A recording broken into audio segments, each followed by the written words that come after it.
now call the Des Moines City Council meeting for November 16th to order, and I'll have Councilmember Harris lead us in the Pledge of Allegiance. I pledge allegiance to the flag of the United States of America and to the republic for which it stands, one nation, under God, indivisible, with liberty and justice for all. Let the record reflect that all 7 council members are here. This will be Councilmember Pennington's last meeting on the December 14th date. Future council member or incoming council member-elect, that's the correct term, Yoshiko Grace Matsui will be sworn in. With that, are there any correspondence not previously seen by council? No, Mayor. All right. It is now time for comments from the public, and I would just like to remind those participants that any person making personal, impertinent, or slanderous remarks or become boisterous, threatening, or personally abusive while addressing the council will be removed from the meeting, and you will have 3 minutes to speak. And with that, we'll start with Mr. Chuck Coleman.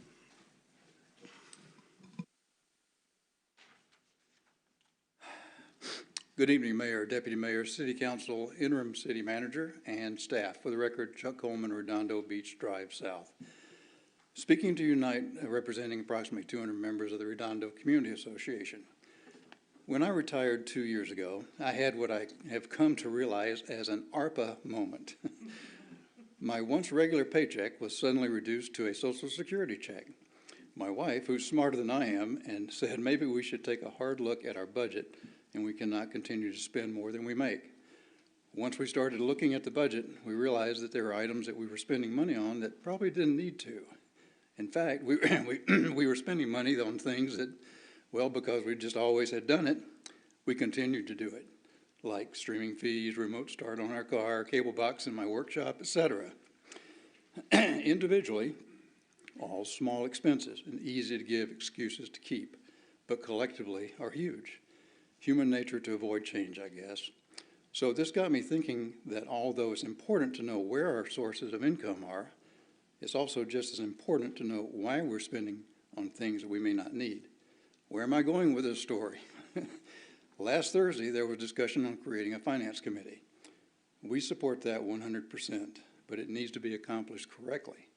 And it's crucial for the finance committee to have access to knowledge and have transparency on both sources and uses of city funds, especially since we are being told we are headed for a financial iceberg.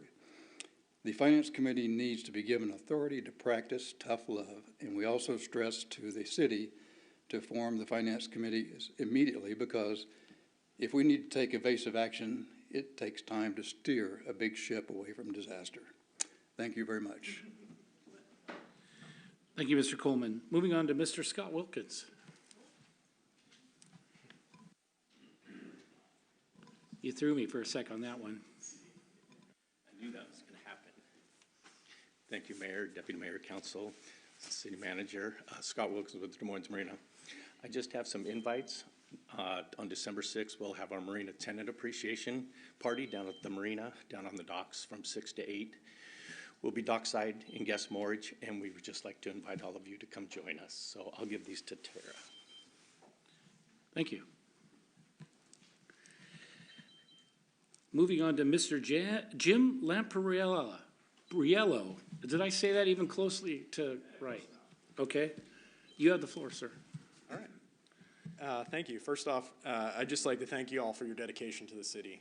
Council member is not an easy job, and you have a lot of valuable time, and you're spending it to listen to folks like me. So I definitely appreciate that. I'd like to bring up a potentially difficult topic, and that's transparency. And transparency means a lot of things to different people. But for me, transparency is explaining how and why decisions get made. Now, I certainly understand that's not always possible for a variety of reasons, whether it's personnel or privacy. You know, not everything gets adjudicated in a public forum like this. But I think there should be a good faith effort to try to explain how things happen. So I know you're all very busy, but I would encourage you to watch the video of last week's discussion about the city manager. And put yourself in the position of a citizen who just found out that this decision was getting made. And then ask yourself, did the council do a good job of explaining the process? Did they explain how the search was conducted? Did they explain why this person was qualified? Did they explain specifics about this person's resume or background that make them a good fit for this job? Did they explain an anecdote that might encapsulate this person to demonstrate why they're a good fit? I think, unfortunately, to me, the answer was no. Instead, we got generic statements that we, quote, looked for who was best suited. No details about the search, how many people were involved, who was considered. We had further comments that this was the right man for the job at the right time. Again, lacking details backing up either of those statements. In other words, it came across as, we're the council, you should trust us. You know, it's an unfortunate part of human nature that we tend to assume the worst when there's a lack of information. So when one of the most important roles in the city gets 11 minutes of discussion at a late night session where 2 council members talk about things other than the candidate, 2 council members don't comment at all, that's the definition of lack of information to me. So who could blame people for assuming the worst in that kind of information vacuum? But fortunately, I think there's an easy way to solve this. Use the meeting time wisely. Use the meeting time to explain how and why you came to your conclusions, how and why you came to the decisions that you did. I think that's real transparency, and that would help make a better Des Moines. Thank you.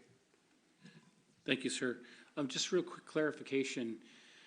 Just so you know, what we did is our city attorney, Tim George, is in an interim position, and we would go through a hiring process in the first half of 2024. Correct. So we haven't made an official decision on somebody who would hold the position. I just want to make that clear. Yeah, certainly. Definitely. Okay, thank you. All right, Miss Louisa Bangs, you're next.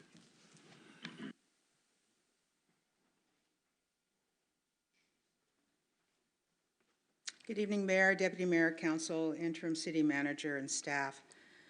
Having previously served on council for 7 years and also now retired as a senior manager in a large maintenance organization, I felt compelled to say a few things to the outgoing city manager and the incoming council. Michael Mathias, thank you for your dedication and your vision. Your ability to help council set a course and goals and assist us in being successful, even with the bumps along the road. Criticism aside, we're a city that's better off. We're not quite there, but better off nonetheless. Tim George, you work side by side with city manager and with many, many councils. Never stray too far off course in your new capacity. You will be another beacon for the council and for the city. Thank you for taking on this thankless position till another city manager is chosen.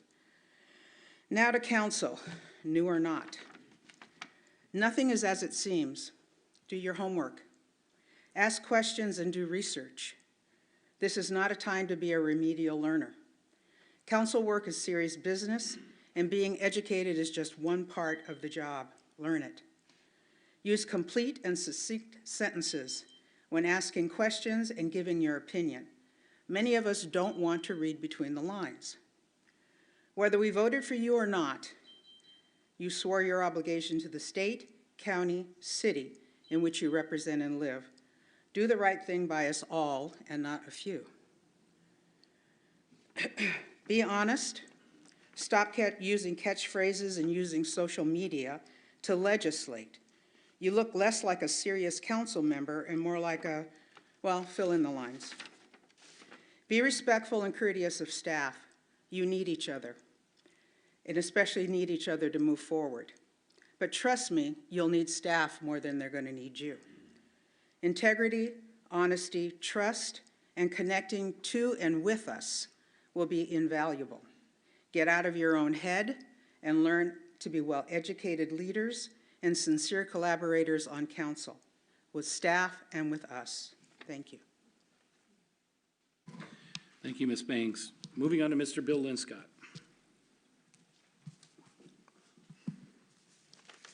Good evening, Mayor, Deputy Mayor, Council, and everybody else who's joined tonight. I recognize and appreciate that there are difficult times here we're going through. So I've got a few topics that are more in the ordinary course, but I'd like to address them. One of them, the Veterans Day gathering up at the Underwood Park. It was a wonderful event. I'm glad we have that going for Des Moines. I look forward to it every year. You couldn't help but notice the airplanes going over, caused a lot of interruption, and it caused me to think back about soundproofing and the ordinance and the newly zoned area up on 216th and 24th. And I really would like to see or have a report out on how we're progressing with that ordinance. You know, we say a lot about this city being environmentally conscious, you know, whether it's the clean water, stewardship of the sound, saving fish habitat. We need to make sure we also save residential habitat, and they deserve quality construction up there. So anyway, I'd love to hear where we're at on that. Other topic is communications on the marina development. We got a couple of new projects out there, and they're not necessarily timed right. I think it's really important that we have more than just a website with renderings and a survey. We need to have discussions and questions and answers in that kind of discussion. And we need to have both those projects out, the 223rd Street as well as the steps, so that you can really visualize what's going to happen there. There's also some stuff going on with plans for Fifth Avenue and a cul-de-sac, and what are we going to do with that terrible sidewalk going down Cliff Avenue? So I look forward to having some communications where we're actually gathered in a room. The last item I had was the new enterprise fund. I really would like the council to reconsider their approval of that. And in my opinion, you really didn't get an update or have enough time to do a due diligence on it. I mean, there was not a business plan. There was really anything on marketing or competition. There was no financial forecasting other than some history on what's been done, and it was all, we lost money every year. So there was no explanation of what the $750,000 was going to be used to do with the new enterprise fund. You know, we've had staffing that work that area, so I'm not sure we're adding staffing. I'm not sure we're updating or upgrading facilities. That should be in the CIP if we've got money that does that. Even the promotion of the item itself, you know, we could do that with just updating our advertising plans and that. So I really wish you'd reconsider that. I'd hate to have that loan go through. I think it would impact the swim enterprise fund and the plans they have there. We're taking some money away from that. Anyway, thanks very much. Thank you, Mr. Linscott. Moving on to Miss Victoria Andrews. Thank you, Mayor. Good evening, everyone. For anyone who has questioned whether it's worth your limited free time to attend one of the monthly coffees with the mayor, I want to tell you that the hour and a half has become a tangible mechanism to demonstrate the council's stated intent to improve communications. We talk peer-to-peer about our city's problems, and there's real dialogue, not just one-way communication. Here's what you might have learned at the November 16th coffee with the mayor, as well as two others from the council plus a staff member who were there. Number one, he handles hecklers with utmost patience, as does Councilmember Steinmetz. Number two, most of the city's 9 districts had representation there, not just us retired marina neighbors. Number three, Mr. Mathias's new job description has been thoroughly crafted with limited parameters such as no longer being housed in City Hall, not being the point person to communicate with the public regarding marina projects, and the understanding that he will be fired immediately for cause if he does not perform his assigned duties or creates a hostile work environment before June 30th, 2024. Personnel decisions are of necessity sensitive, but the mayor was transparent and answered all our questions.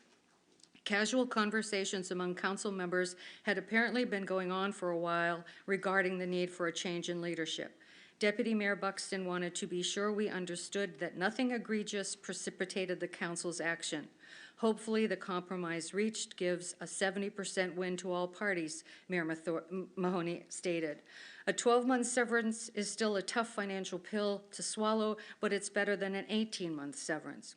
Number 5, Mr. George has met with staff and has given every indication that he's up for the task, but does not want the permanent position of city manager. Number 6, Jenny Foglia Jones, the communications consultant who has been moderating the Citizens Advisory Committee meetings, has been engaged to be the point person for the Marina project, and public engagement activities will be ramping up soon. Number 7, the Citizens Advisory Committee applications should be posted again in January. And if this past year was any indication, it's been a real asset to the council. I encourage everyone to think about it. And I thank you again for the wonderful opportunity to serve. And thanks Mayor Mahoney, Deputy Mayor Buxton, Councilmember Steinmetz, and staffer Rochelle Sims for your gifts of time to demonstrate you really want to serve our interests. Thank you. Thank you, Ms. Andrews. Moving on to Mr. Lloyd Lytle.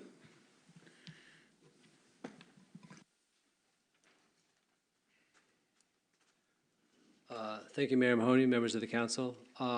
Just wanted to start off by thanking Councilmember Vic Pennington for your service to Des Moines, sir, and also as fire chief. It's been a real honor working with you, and thank you.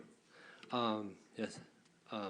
Also wanted to thank the council and city for a great event over Halloween. Had the chance to help pass out some candy around the Des Moines Theater. Really looking forward to seeing that open, and it was great seeing you guys out there, and I could see the community really coming together and just having this really positive place for kids to celebrate that event in a positive and safe way. And yeah, great job on that. Thank you. Thank you.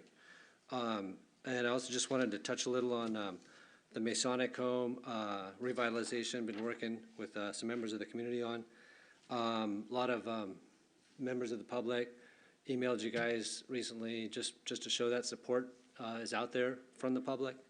And me and Barbara get a lot of these emails from other people. I just wanted to share one. Miss Julie Hayes.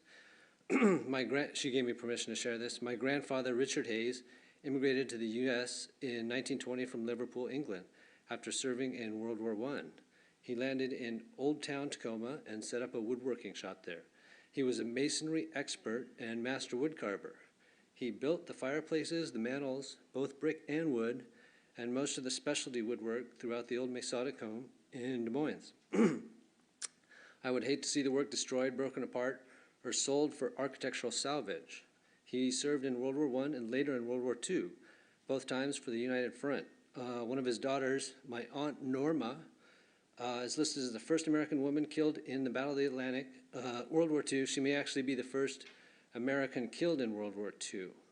She was the wife of a Norwegian merchant ship's first mate and had been listed as a crew member when the ship was bombed off the Azores, as it was hauling war supplies from Africa to North Atlantic. That ship is the Borgestad, and she was a member of that crew, and it was carrying the only weapon in the convoy. It was a Greek convoy, and they held off Hitler's army while the rest of the convoy escaped, and unfortunately they went down. But that's how she became one of the first killed. She goes on to say, at any rate, I grew up in Dash Point in Des Moines, and that building has a lot of memories for me. I know many elderly people who lived and passed away there. Would it be fair to tear down this grand piece of art that holds the memories of all who helped build it and those souls who have walked the halls, paid the price for our freedom, marveled at the beauty of the public and grounds, and called the place their final home? Des Moines has a great tradition of honoring war veterans, like the Living Memorial Road with all the elm trees and the new electronic boxes they painted, and just think this would be a great way to honor them too. Thank you. Thank you, Mr. Lytle. Moving on to Mr. George Pettibone.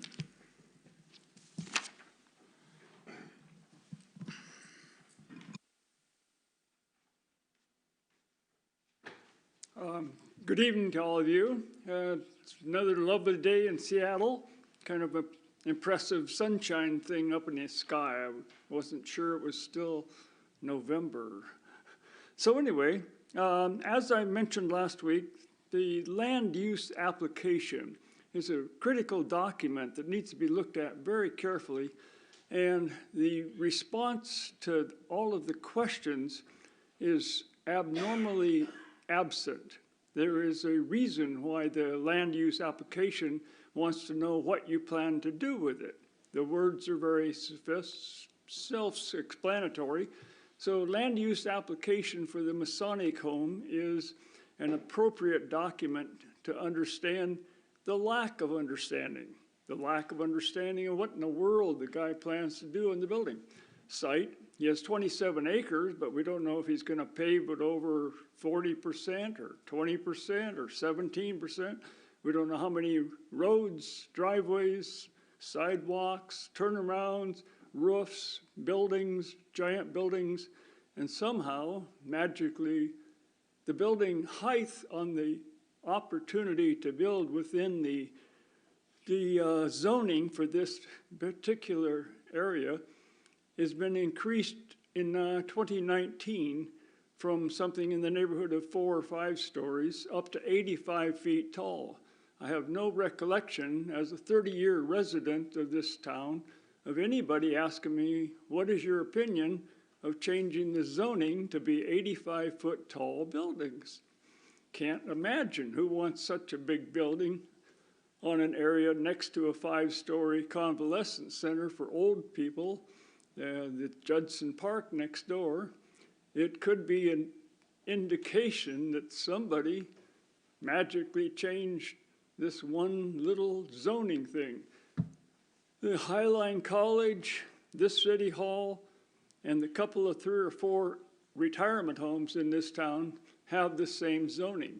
It's only about 5 pieces of property this can apply to. It's very, very odd that it got up to 85 foot tall.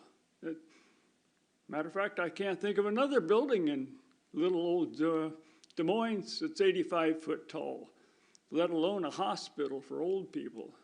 The zoning is the zoning. I'd like to know if we can find out how that accidentally got passed, or could it be removed? It seems like it's inappropriate. But we shall see. The whole thing about the Masonic thing is still up in the air. We have no idea what the gentleman plans on building. And we're very, very curious. Thank you for your time. I appreciate everything you're doing now. Thanks, Mr. Pettibone. All right, we'll move on to committee chair report. We only have one, the Public Safety and Emergency Management met. Deputy Mayor Buxton, you have the floor. Thank you, Mayor. Yes, the Public Safety and Emergency Management Committee meeting met before the council meeting this evening. We received a report out on a few different items, hosted by our new chief, Tim Gailey, and Corey Batterman, our code enforcement officer. Talked about code enforcement. We have about 608 cases of code violations in the city right now. That's trending a little bit upward. They're challenged with some vacant structures, but addressing them. We've got what I consider to be a pretty responsible hotel motel compliance code that gives, as calls increase, if it gets to a certain level, the owner of the facility is required to respond in a graduated response. So, which includes their own security. If there are too many calls to a motel up on the highway, they're required to get their own security, and there are other things like that. But I appreciate the code that we've got that helps with those challenges. If you become aware of what you think is a code violation, you can go to the website desmoineswa.gov/reports, and that's a place where you can report about all sorts of difficulties or problems in the city. We received also in regard to our crimes and safety update, we got an overview of how we categorize crime and gather statistics, and I'm thankful for our new crime analyst that's going to help gather better data for us so we can address crime better as we move forward. We had several great community engagement events over the summer and the last few months that were well attended by the community and staff and officers, and it's a really great touch point for the community and the officers. So that's been a great experience. And then in regard to recruiting and hiring for our PD, we've got some vacancies right now and some retirements coming up, but the department is addressing these. They're really working hard on different recruitment strategies, upgrading the way our presentation on social media, working to better tell our story. Right now, we're also assigning some time to a recruitment officer who's going to be attending events, colleges, on-campus testing sites, just really working the relationship part of recruiting officers. So we're really working that, and coming down the pike, the state is hopefully going to be investing also in recruitment strategies for our cities and help us pushing some funding down the line to be available for the city. So anyway, that is our report for right now. Thank you, Mayor. Thank you, Deputy Mayor Buxton. Moving on, City Manager report, your first one. Thank you, Mayor. This is going to be fairly brief, but I wanted to inform the council and the public that I will be issuing a written city manager's report tomorrow. That'll kind of summarize my activities of this week and give some notes on what the city's doing. That'll come out on the website, probably the Facebook page too. And we'll kind of figure out weekly about how we get those out. There's been a lot of talk and questions about the consor update and where we're at with that, so I wanted to provide an update. So we've received the preliminary draft of the survey results, and we have a meeting scheduled with consor for the week after Thanksgiving to go over that. And then at that point, they're going to schedule a workshop with city council members as well as city staff, and then we should be getting the report shortly after that. Finally, I wanted to inform the council and the public that construction on our Redondo speed cameras is going to start on Monday. And that's going to occur at both locations. And we had kind of a curveball thrown at us this week. We were told by PSC that there was going to be a substantial delay in hooking up the power, a delay that could have put us back all the way into summer of 2024. So obviously that was not what we've been anticipating and would have been very bad news that I would not have liked to report to you. But we reached out to the mayor. The mayor has had a relationship with the government relations individual at PSC. So he made that call, and then shortly after that I got a call from PSC. And then shortly after that, we got an email that said our project was now the priority.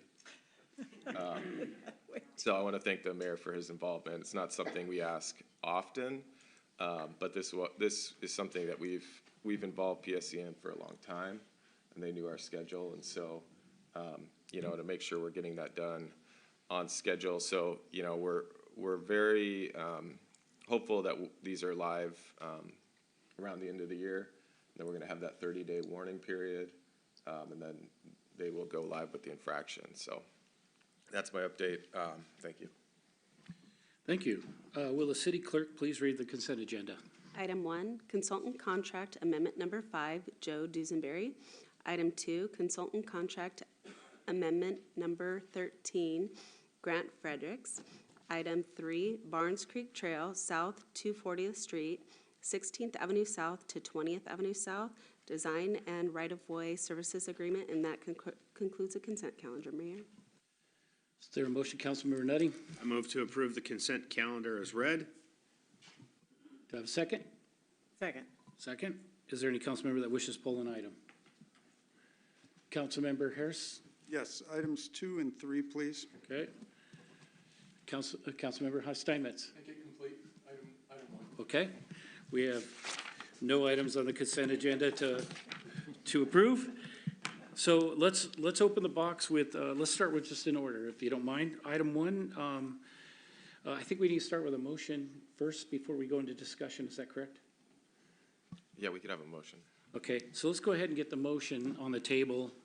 Does somebody have it? I have it here if you need a plate. Do you have it? I've got it. Okay, go ahead.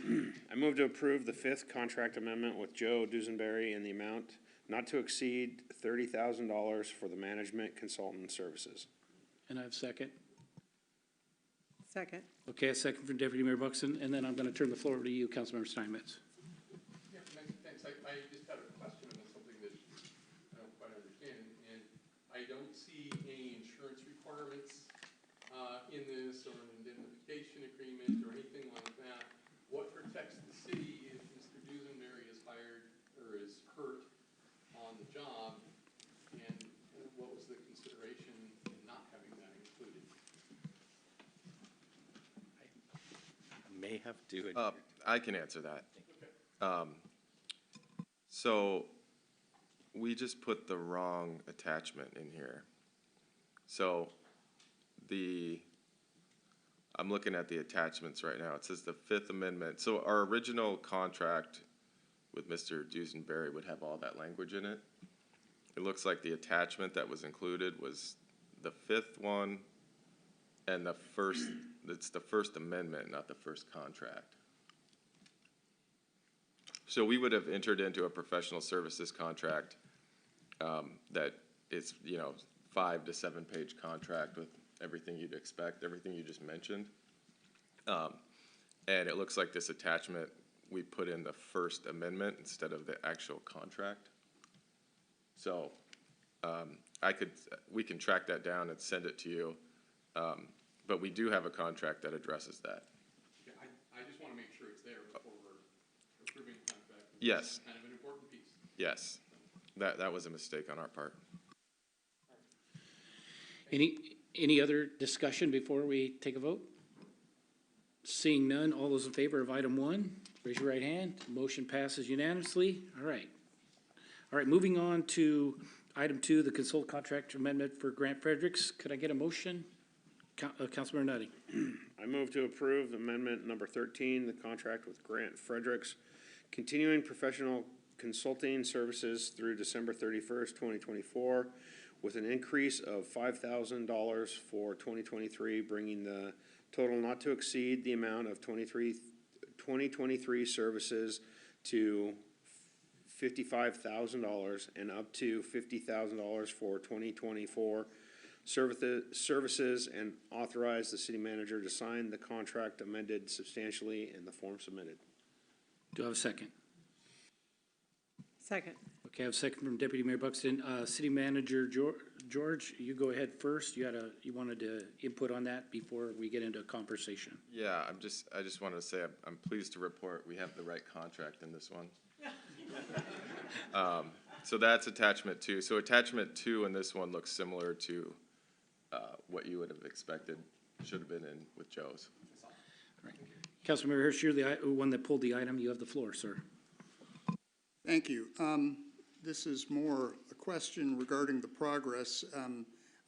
Given the fact originally that station was intended to go online in 2024, and I am thrilled to have Mr. Fredericks continue working on this, especially given that it's being paid for by someone else. But I'm trying to get a sense of where the project is on our side of the street. When might we see some kind of final renderings that would give the public a sense of what it's all going to look like? Is that a reasonable question at this time? Yeah, good evening, Tommy Owen, City Engineer. I would say that the majority of improvements within the city have been, I would say, mostly completed. We're working on punch list items. College Way is getting close to being finished. There's a few items that we're running into a few roadblocks on opening College Way. So we will stay tuned on that one. But what I would say is Sound Transit has provided, and I think it's might be on our website, a flyover of the project itself, and that's a great way to see the progress.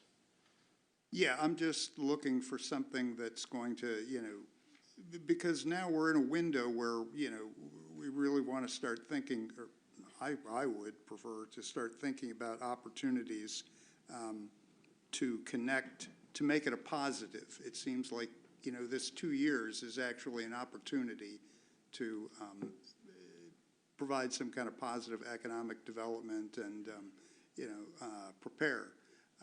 So just any kind of materials that would make it obvious to the public, like this is what it's going to look like, and, here are chances for us to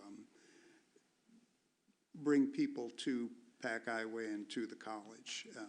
I would just encourage. That's it. Okay, thank you.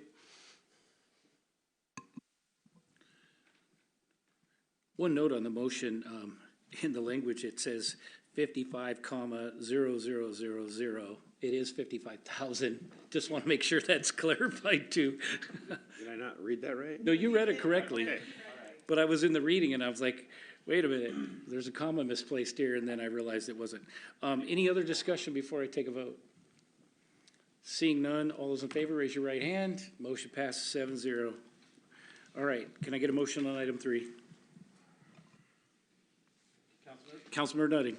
I move to approve the local agency A&E Professional Services Consulting Agreement with KPG Somas, Inc. to provide engineering, design, and right-of-way acquisition services for the Barnes Creek Trail, 240th Street, parentheses, 16th Avenue South to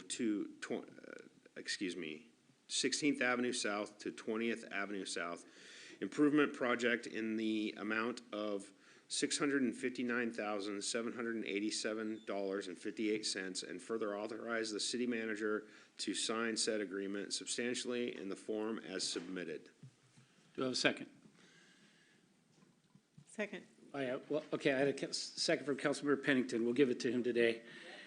All right, with that, this has 3 motions on it, but I'm going to open up the first motion to, well, Councilmember Harris pulled the item, so I'm going to give him the floor, and then I'll give it to you, Councilmember Steinmetz. My question is actually with regard to motion 3. So if, we want to discuss the prior motions first, that's. Okay, so we have to go through the motions. So Councilmember Steinmetz, you have the floor. This may be just really picky, but should the motion read interim city manager rather than city manager? Is there any distinction to be made there? No, I think it's fine. Interim is what I am, right? But, yeah, the city manager is fine. I'll be signing everything as city manager, so. All right, no discussion on item 1. All those in favor, raise your right hand. Motion passes 7-0. All right, Councilmember Nutting, would you read motion number 2?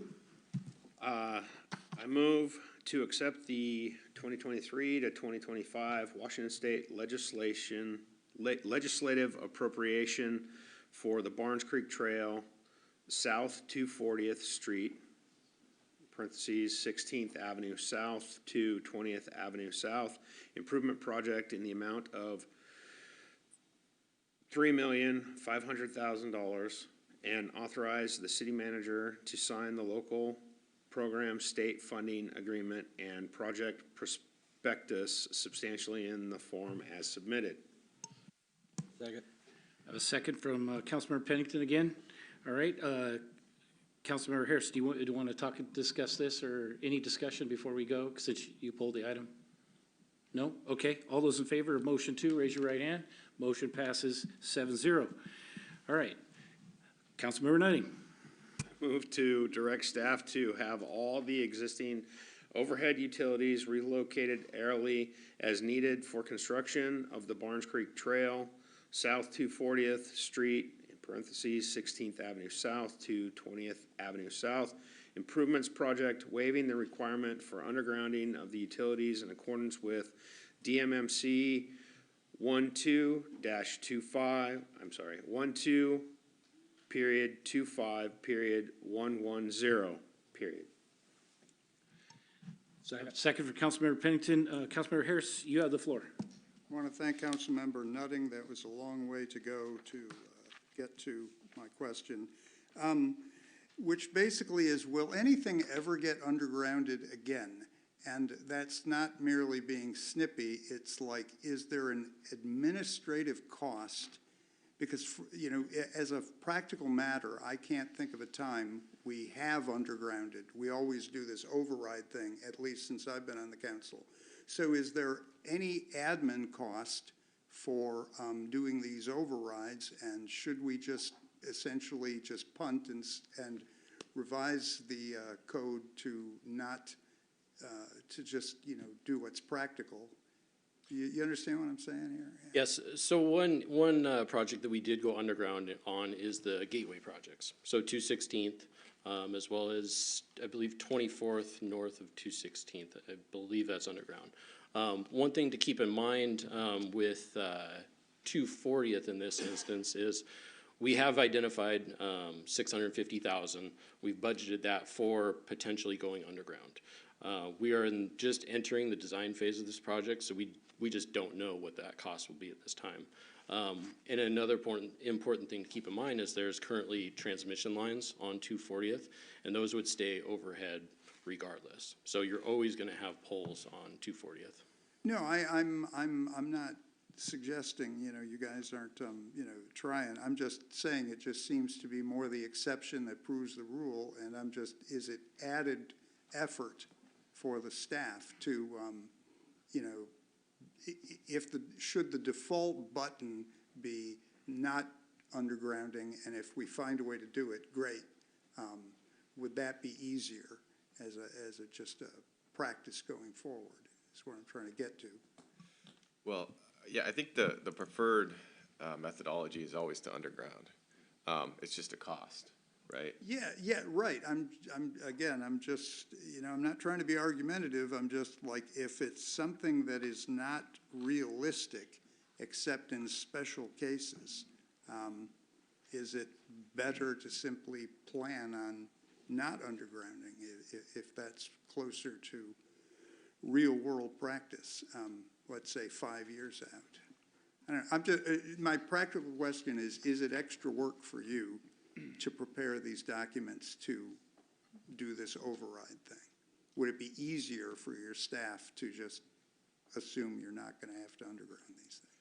I think typically when we bring these items to the council, we're able to, like in this case, bring a motion for the design as well as the undergrounding. So there's not, I wouldn't say there's additional work that's necessarily needed for this. It's pretty minimal.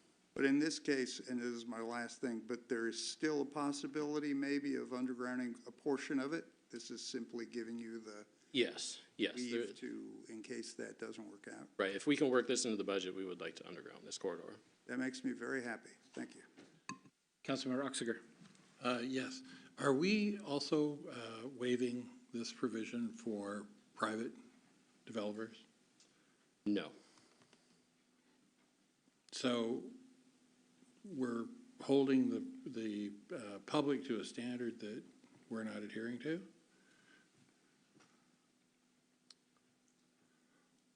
Not sure how to answer that for you. I think that there are some, I'm not that familiar with the code when it comes to private development. I believe there are some instances where private development does not have to go underground, but I'd have to review the code. Okay, I have heard from some constituents that they note the disparity and, you know, they question the fairness of the city not adhering to the same standards it expects of the public. So I think it's something that we might want to revisit as far as the appropriateness of us continuing to do that. And I appreciate your comments that, you know, we're going to try and find the money to underground the Barnes Creek project. City Attorney? I would just like to let the council know that our code does provide for a variance. You can apply for a variance if you do make the requisite showing that it would be unduly burdensome to you. Thank you. Okay. Did you want to add before I ask a couple questions? No. So in the past, though, 24th in particular, and then now 200th, it's been where the priority's been for the safety, it's been safety over the aesthetics, right? Because the fact is, we were doing it, but like 24th was I believe it was an additional $2.5 to $3.5 million to underground that section where the safety of our children was the primary thing. And that was kind of the consensus of why we had to discuss that. And it same applies on the 200th Safe Route to School, is that correct? Right, and typically most grants that we receive, they do not provide any sort of funding for undergrounding. Those grants that we get from different state entities, they're only for project improvements, excluding undergrounding. So we use that money in the most efficient way possible to provide for safety improvements rather than going underground with utilities. Right, thank you. Anybody else? Any other discussion? All right, all those in favor of motion 3, raise your right hand. Motion passes 7-0. Thank you. All right, we will begin this, the street vacation 2023-02 of public right-of-way within the city of Des Moines known as 10th Ave South. Staff presentation by Public Works Director Andrew Mergis. Oh, it looks like somebody else will be doing it. And with that, I open the public hearing. Fortunately, I'm not Andrew Mergis. Yeah, you're much better looking than he is. True. I love a modest man. You may proceed, sir. Good evening, Mayor. Good evening, City Council. Mike Response, Civil Engineer 1, Public Works. So the purpose of this public hearing is to receive comment for the vacation of the public right-of-way known as 10th Avenue South. So the proposed location is located on South 247th Street, just east of Marine View Drive. It's highlighted in yellow. So the proposed area is it's 30 feet by 100. And the parcel owner at 917 filed a street vacation petition back in June 2022, requesting the city to vacate that area. And currently this area is an improved right-of-way. And if you look to the east right here, so this location was previously vacated. I can't remember when exactly, but it was previously vacated. So since it's unimproved, the resident requested the city to vacate it. So you might remember I was here a few weeks ago. I literally went through the same process. So this is just to tell those who don't know what the process is for a right-of-way vacation. So we usually go off of Chapter 12 of the Des Moines Municipal Code, and we also follow the RCW 3579. So usually an applicant files the street vacation petition and pays a non-refundable fees. I believe it should be around $5,000. And then we also require that the petition be signed by the owner of 2/3 of the property abutting upon the street to be vacated. And then city staff also reach out to all the utility purveyors to see if they want to request for an easement. We also work with all the city departments as PD, fire, and other city departments.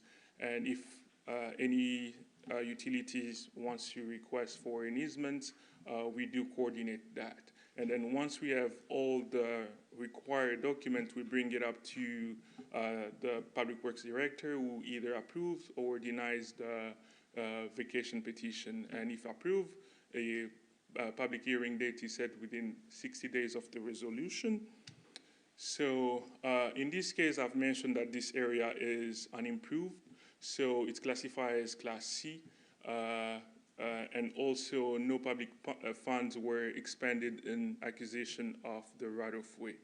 And also the Chapter 12 of the Municipal Code states that a Class C street vacation requires no compensation. And then after working with all the utilities, Midway Sewer requested a 10-foot easement for their existing and future utilities. and the following utilities yielded no objection to vacating the right-of-way. And in conclusion, so we've reviewed the application. So the application meets statutory requirement of RCW 3579. And also, as I've mentioned, since the right-of-way to the east was previously vacated, the applicant parcel is the only parcel that abuts the proposed vacations, and therefore no additional signature were required. And the right-of-way is now used for pedestrian or vehicle traffic. The right-of-way does not access other parcels, and also it's not necessary for present or future use by public utilities, excluding Midway Sewer. And also the right-of-way does not contain an active growth protection easement. So I have a motion on the table for your consideration. Councilmember Nutty. Yeah, so for clarity, with the no public funds being spent. We need a oh, I'm sorry. No, we don't need a motion yet. It's just for questions. But yeah, we have to do public questions first. I have to do something. I got thrown off. And this, my apologies to everybody. Is there, I know there's nobody signed up to speak. Is there anyone who wishes to sign up to speak? Oh, no, so you'd have to come to the podium. Tell us who you are, what city you live in, and then you can ask your question. Thank you. My name is Helen Flosky. I'm in Des Moines. And I just wanted to understand what that parcel of land was being used for.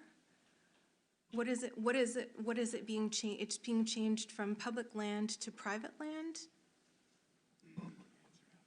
Okay, so we'll be able to answer your question after the public comment period.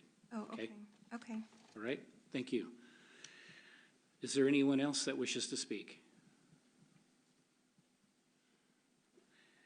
Second time, is there anyone who didn't sign up to speak that wishes to speak? Third and final time, is there anyone who didn't sign up that wishes to speak? Seeing none, we'll go ahead and do council questions. And I'm going to open it up with the first question is to answer her question, and then I'll go to fellow council members. Okay.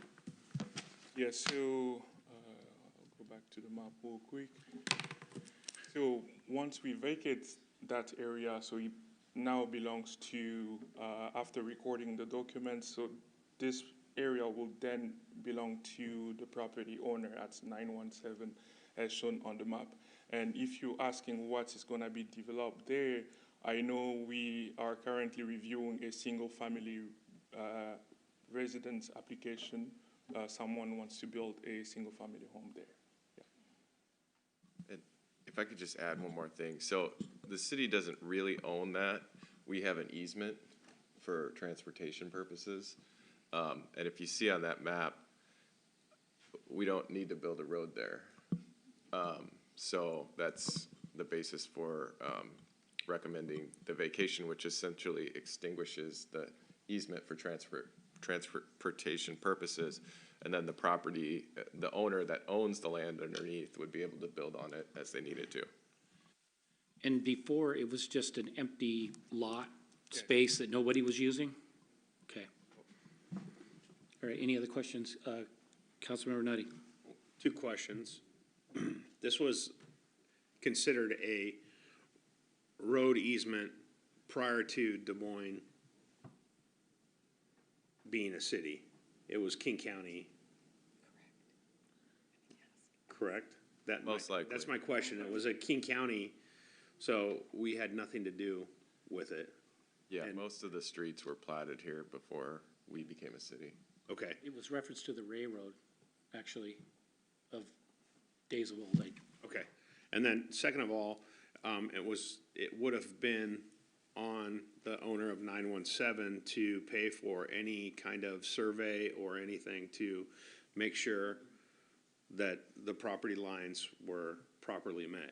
Yes, so, yeah, because that's one of our requirements. They have to provide a legal description and an exhibit stamped by a professional surveyor, basically showing the exact location. Yes, that's what happened. And had this been abutment to another property owner, 50% of it would have gone to the abutting property owner, and 50% of it would have gone to the 917 owner. Yes. Okay, those are my questions. Thank you. Any other questions? Councilmember Harris. Just, you know, I'm sure I know the answer, but you did not receive any kind of input from Huntington Park, the HOA, or anything like that? Okay, and the second thing, just for my own just benefit, who is Zayo? They're listed as one of the, yeah, I guess, utilities.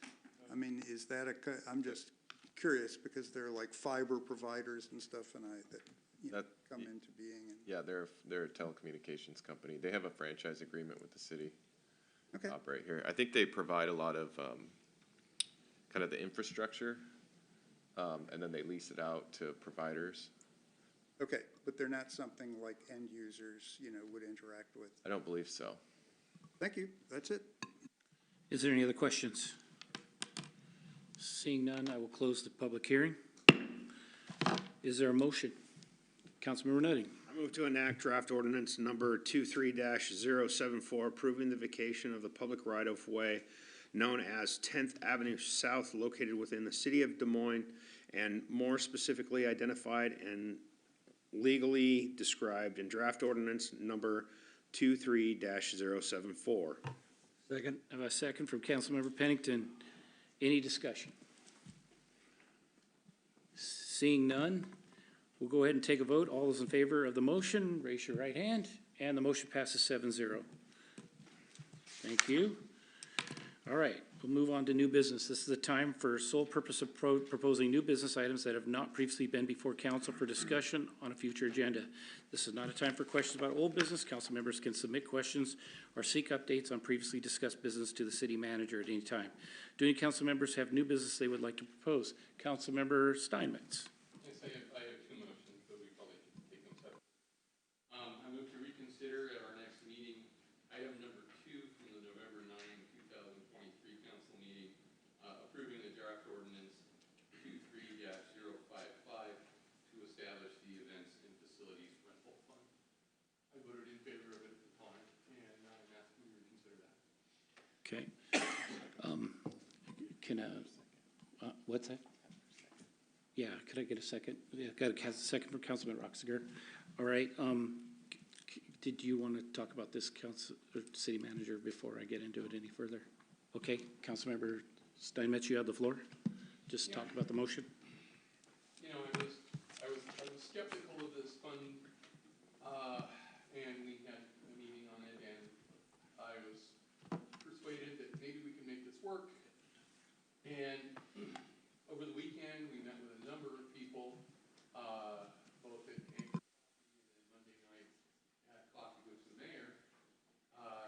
And it really started to sink into me that what we're doing is creating a fund, and we're going to loan it, and that's going to be my second motion, that the general fund is going to be backstopping.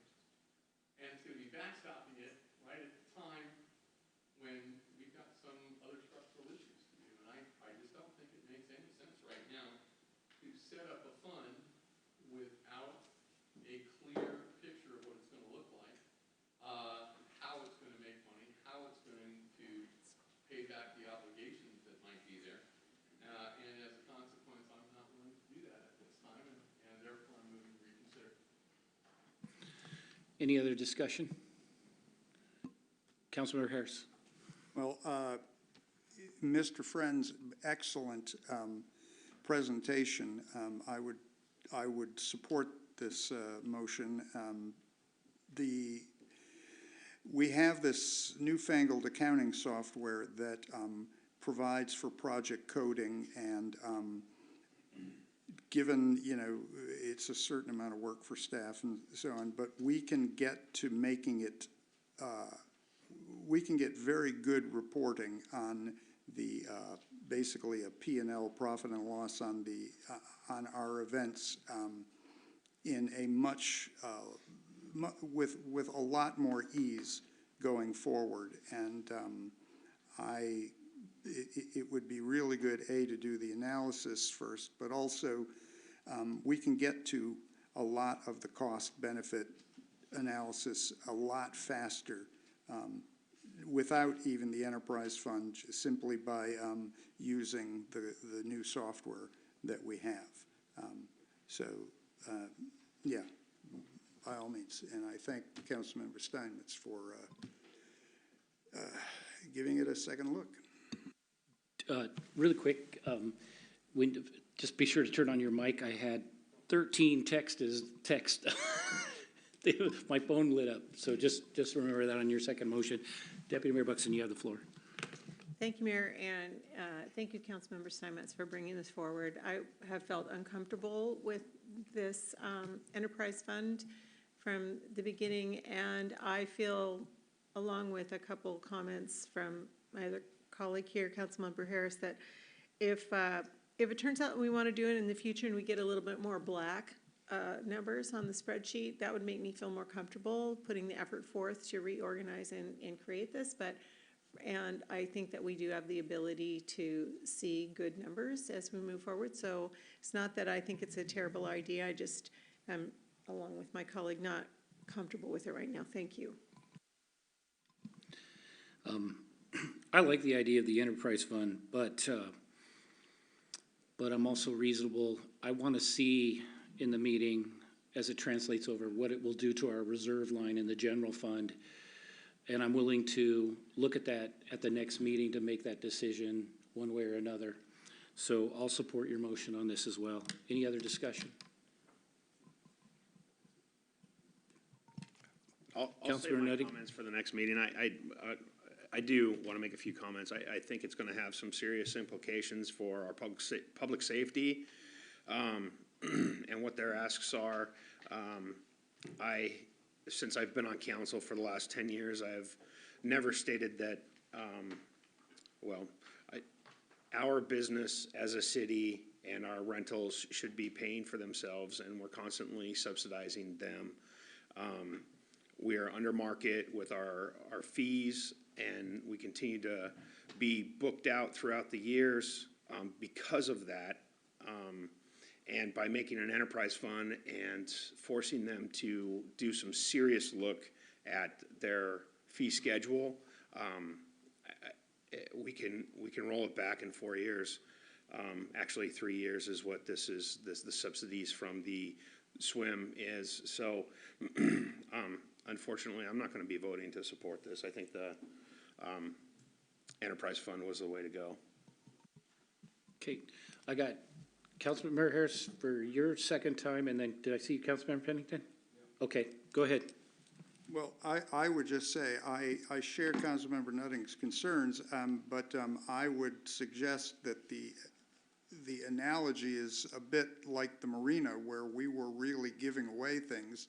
I mean, that's the reason a lot of us put our boats there, is because it was a great deal, and I think that it would be money well spent to hire a professional to do a market analysis and tell us how to organize it so that it makes money. And that was my original premise, was, pay a professional to tell us how to do it right and figure out what we can expect. And then if it makes sense, then go ahead and do the fund. Thank you. Councilmember Pennington. Thank you, Mayor. Yeah, I'm in agreement with Councilmember Nutting. I look back at some of the older history, and we had the parks versus police versus a lot of these competing interests in the city. And I think as we heard tonight at the public safety meeting, the chief told us that he's got officers that are retiring. He's got to hire some more. They've got some more that they know they're gonna that they're gonna have to replace. They've got 3 vacancies.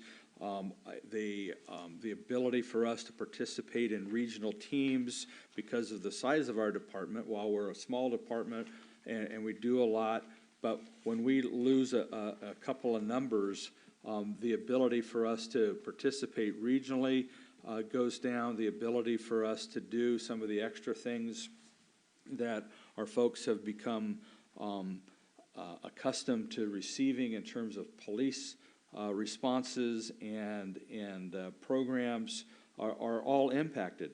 Right now, we're looking at a 6-month timeline for officers to be put into the academy, and by the time they're done with the academy, it's about 18 months before they become, effective, out on the street, and after their training. And, so he's toying with the idea of providing an instructor to the police academy. What that does is that puts you at the first of the line for folks that for your recruits that have to go through that academy. But that's up to a 5-year commitment of an officer. We used to do that back in the day when we had a larger police force. We were able to do some of those things. I think by creating an enterprise fund and doing your homework, but creating an enterprise fund and taking those dollars and making this particular area self-sufficient, it frees up a tremendous amount of money in the general fund that allows you to hire the extra officers that I've heard everybody up here say that we need. We need to be at staffing levels of a number of years ago, and so this gives you an opportunity to do that, and it sets it up for the future. You can always go out to the voters and you can do a levy lid lift and create some extra money that way. Pick your poison, because you're going to end up needing that money one way or the other. And so I see this as a step. By rescinding this, I see this as a step backwards, in that we open up the opportunity now to pit the different divisions within the city against each other and compete for those dollars. So I won't be supporting this motion. Thank you, Councilmember Pennington. I have Councilmember Oxier, then I'll go back to you, Councilmember Steinmetz. Yes, I believe the motion was to reconsider, not to rescind. And so I think that there are a number of questions with regard to how we would go into this and what it's going to look like. And prior to spending, money on paying for the loan from the swim, I think it behooves us to take a second look at this. So I will definitely be supporting this. Thank you. I have Councilmember Steinmetz, and then I'll go back to you, Councilmember Pennington. Yeah, I just want to make clear, I am not foreclosing the idea of an enterprise fund for these facilities. That is not my intention at all. But the information that we have right now doesn't suggest that this enterprise fund is going to be able to even make the loan payment. And if it's not, that has to be backstopped through the general fund. And so that's going to take money away in 2025 from the police, from all these other great ideas, things that we really do want to fund. I'm hoping, starting in January, we are going to have the Finance Committee that's going to start addressing all of these issues.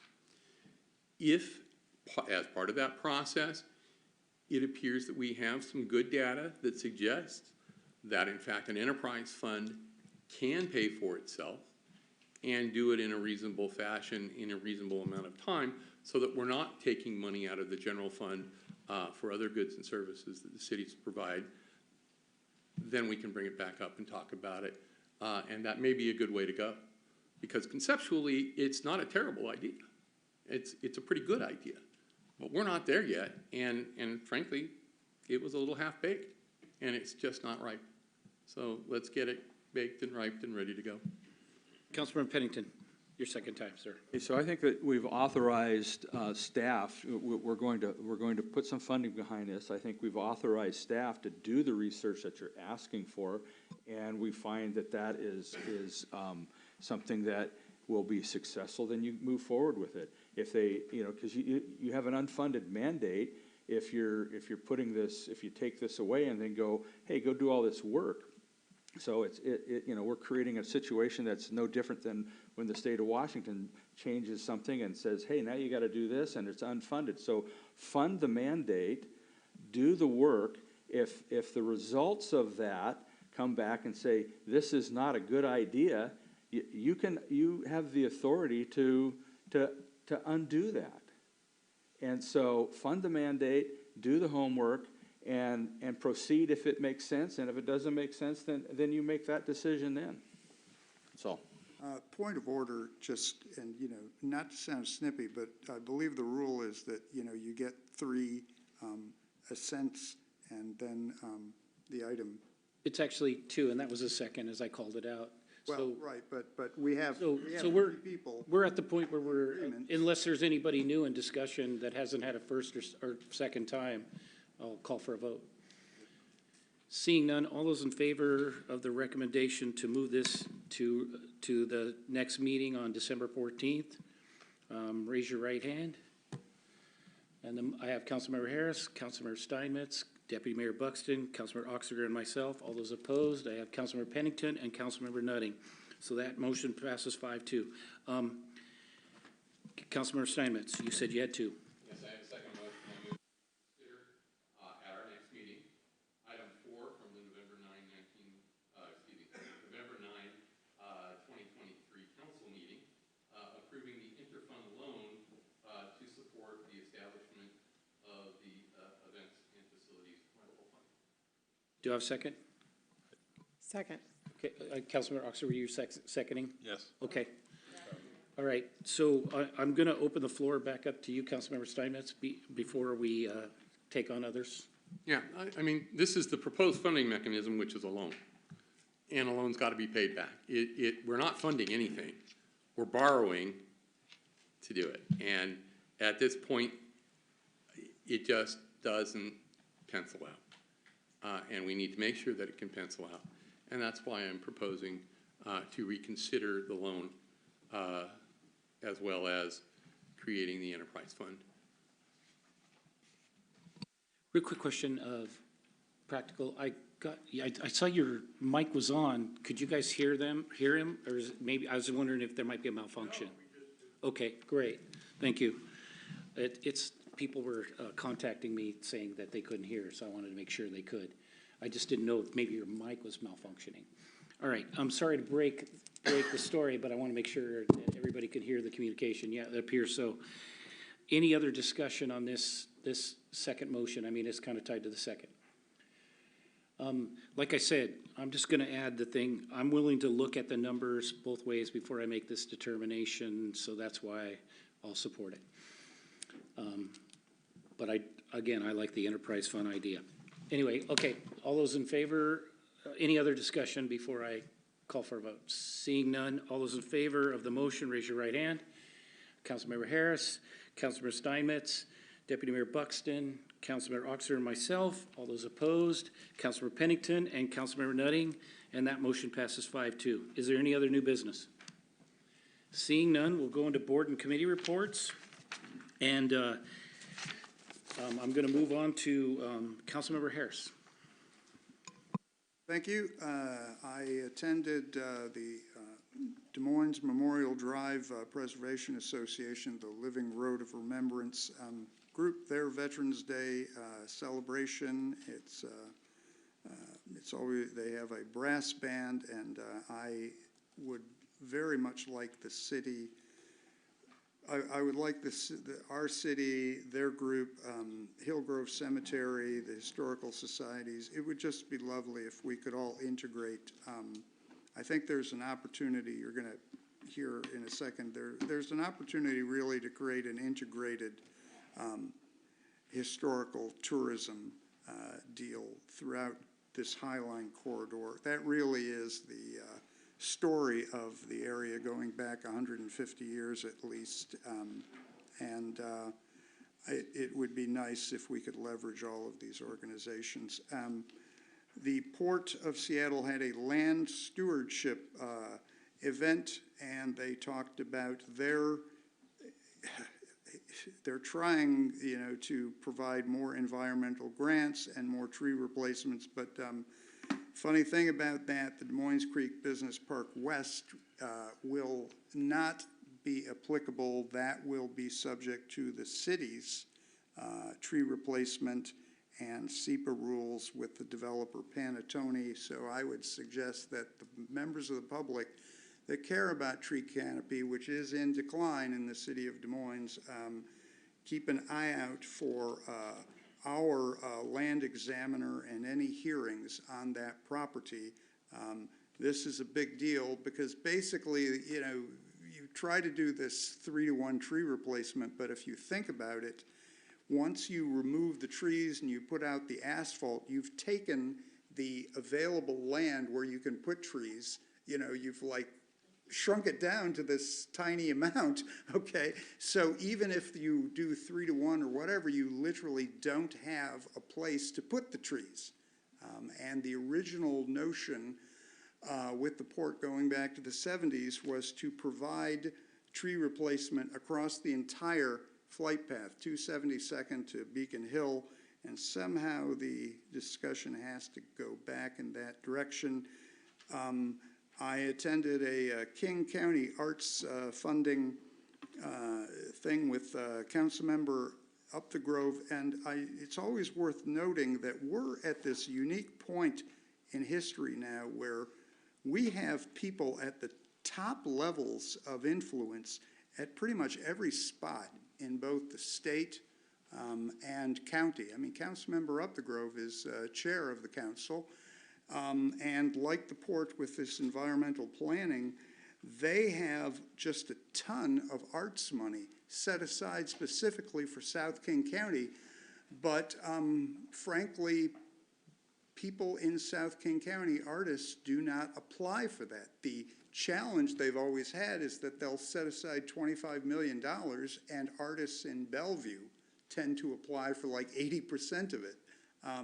Somehow we have to do a better job of outreach to get the creatives in Des Moines. We have opportunities with the Marina Steps, for example, public art, and we have to get people to apply for the money, both with the port, both with King County.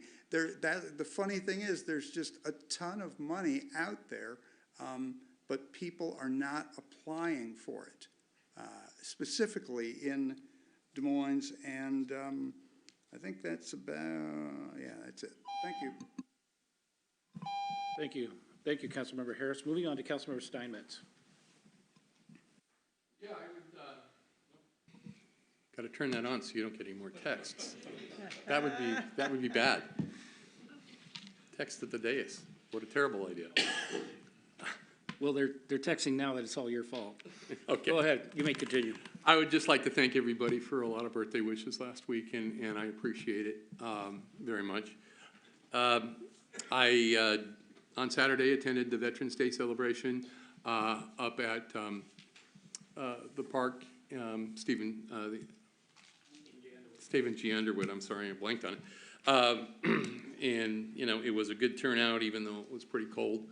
I actually decided that the old coat that I had was now way too big, and I went to outdoor research and did my best to support the economic development of Des Moines. But it was a really nice celebration. A number of people were there, including the head who presented to us on the Des Moines Auxiliary Communications Service. As you can see from the sticker back here, which are the ham radio operators that are going to help us if we ever have a great crisis here, and are going to be a fine means of communication.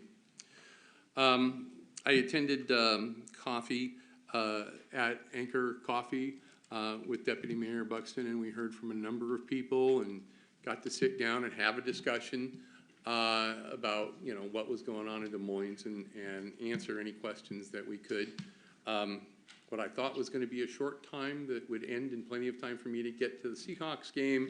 Actually, I got there at halftime. But that was fine because there were lots of people to talk to. And, you know, I really appreciate that kind of dialogue, and I hope everybody that was there learned something, got something out of it, because I know I did. And then I guess it was on Monday night, coffee with the mayor at the quarterdeck, where I was also there. And Thank you, Ms. Andrews, for mentioning that. Where, again, we have a similar discussion and learned, hopefully it was enough of a two-way street that people feel that was valuable, and I think we need to do more of that. Let's see, I want to echo a little bit of what Councilmember Harris said about the arts money that's available. Councilmember Up the Grove, County Councilmember Up the Grove, was able, as you might remember, there was a countywide proposition to put away, I think it's 0.1% for the arts. And the distribution of that money is wholly unequal. And I don't know that it was intentional, but that's who's asking for it. And so one of the things that County Councilmember Up the Grove was able to do was set aside a certain percentage of those funds for South King County. So if you know anybody that's an artist, tell them there's money out there. And we'd love to see them get that and bring their art here to Des Moines. So I think those are pretty much, that's it. Thank you very much. Thank you, Councilmember Steinmetz. Moving on to Councilmember Oxiger. Thank you, Mr. Mayor. I'd just like to note the week from today is the holiday. Happy Thanksgiving, everyone. And also, before our next meeting, we're going to have a major event here in town on Friday, the 1st of December, is the holiday tree lighting down at Big Catch Plaza, 6 p.m. And it's always the way to welcome in the holiday season. And before we leave, Councilmember Pennington, thank you for your service. Moving on to Councilmember Nutting. Thank you, Mayor. My only comments tonight is, Councilmember Pennington, thank you. It's been an honor for the 10 years that I've been up here to get to know you. Thank you for your service in both the fire district and as a council member and in the community. Thank you. And thank you all for showing up tonight.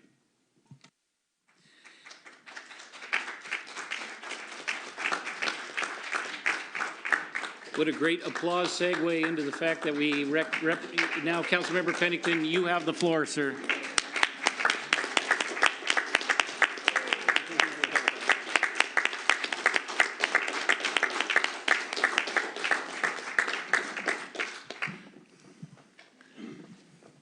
We could make you go to the podium and make it even harder for you if you like. Yeah. Well, thank you. Thank you to the council for a couple of years ago, giving me the opportunity to serve a couple more years here on council. It's been an interesting couple of years. We've done a lot of things. We've been able to move the city forward in a lot of areas. Again, the city is in good shape, but you have to remember how you got here and the sacrifices that were made to get here, and that's why I am so passionate about protecting our funds, but also looking at how we can continue to be self-sustaining and not have to put a big burden on the taxpayers.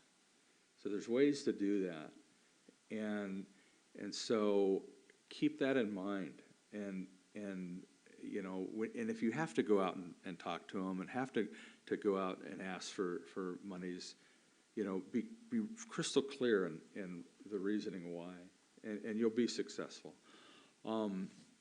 To the public, thank you for coming here and sharing. I say that every week, and I will believe this till my last day. The most effective way to influence local government is by participating in it, and you're here. I listen to you. Sometimes it's difficult to listen, but that's okay, because that's the beauty of the country that we live in. We can have differences of opinions, and we can share, and we can come to conclusions and outcomes And so thank you so much for that. And to the staff, you know, I refer to them as the ones that really do the heavy lifting, and they do. They're the ones, the folks you see up here, the folks that sit back in the last row or two, they're the ones that do all the heavy lifting. They're the ones that make the council members successful. They're the ones that prepare council members for meetings that in other parts of the county away from here. They're the ones that put together the documents that we have to read and prepare for these meetings. You heard former council member Bangs talk about do your homework. They're the ones that provide that. And without the staff, this council, well, we could make a lot of policies and we could ask for all these changes and we can do those things. But the ones that make it successful, the ones that talk to the council members that say, this is what will work, this isn't what will work, and these are the reasons why, they're the ones that you need to be thanking the public, because they're the unsung heroes behind this city. And I know some of you are former staff members in cities, and you know exactly what I'm talking about. You know exactly what I'm talking about. And so all of the cool things that you see going on, all of the good things, they're behind it. And they're the ones that pick up all the pieces when things don't go so good and when things get broken. They're the ones that pick up those pieces and make it okay, make it right, make it better. So my sincerest thanks to each and every one of you, to each and every one of you that are here, to the ones that aren't here, the folks and the officers, the public works, the parks, the rec people, the marina people, everybody. They're the ones that make it work for us. So thank you, thank you, thank you. That's it. Deputy Mayor Buxton, go ahead and top that.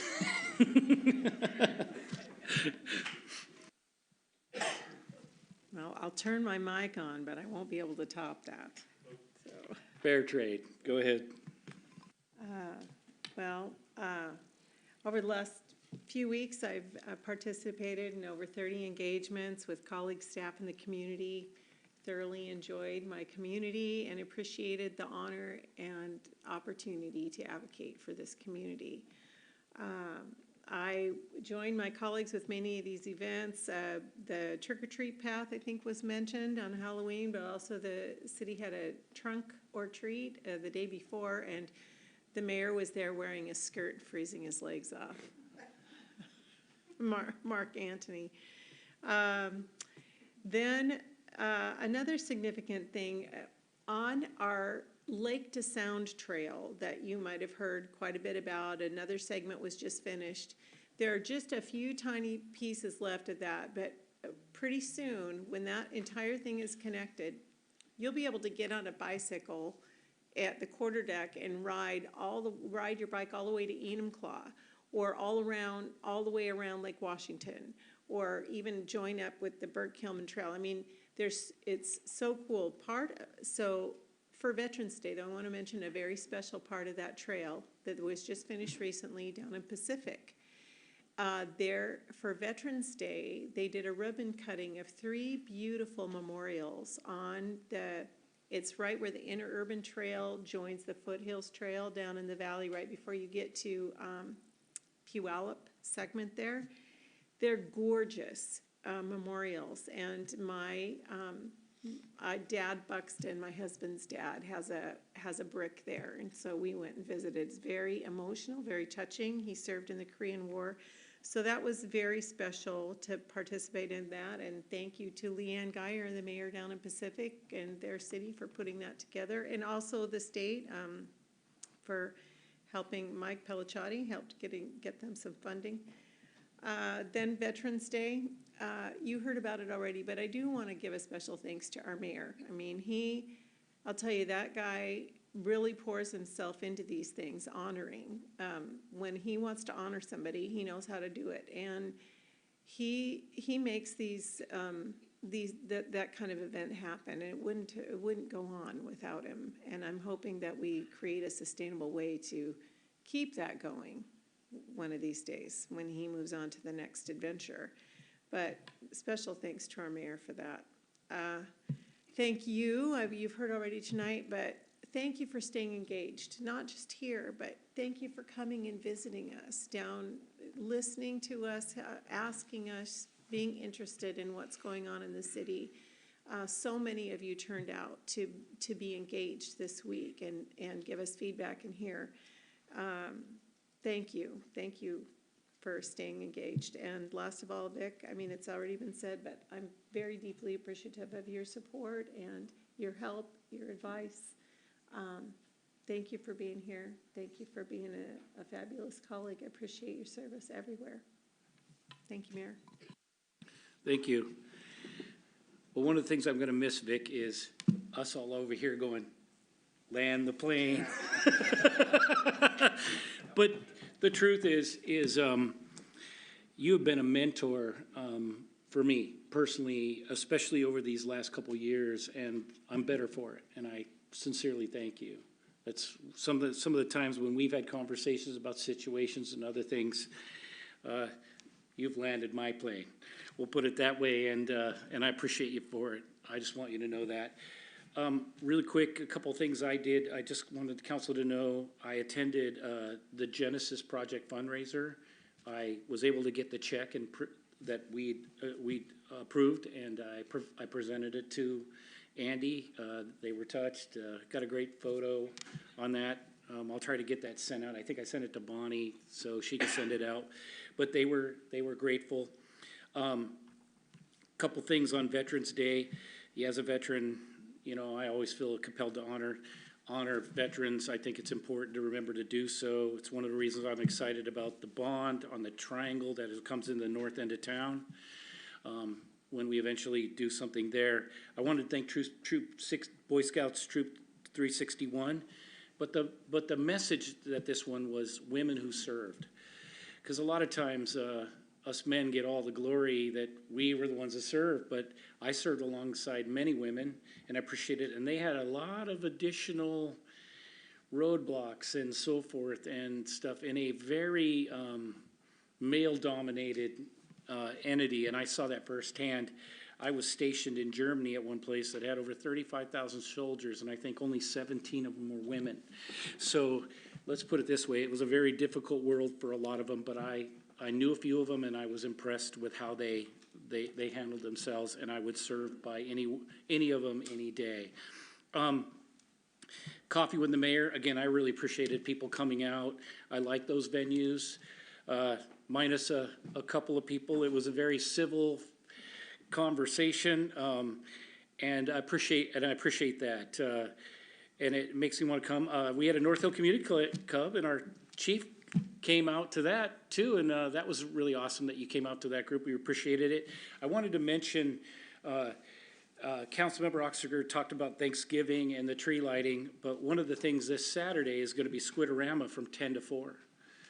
So be sure to swing by your mass center as well to learn about that. Kids will be dissecting squid, and they learn about the biology of that as well as the art that will be presented there. It's worthy of making at least a stop by.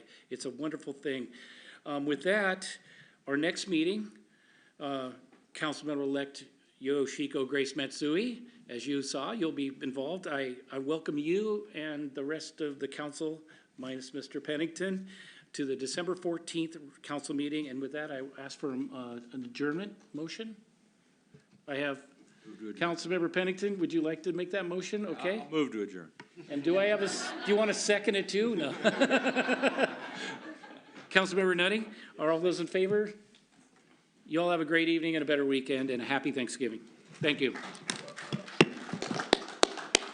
Oh, and refreshments and coffee are provided.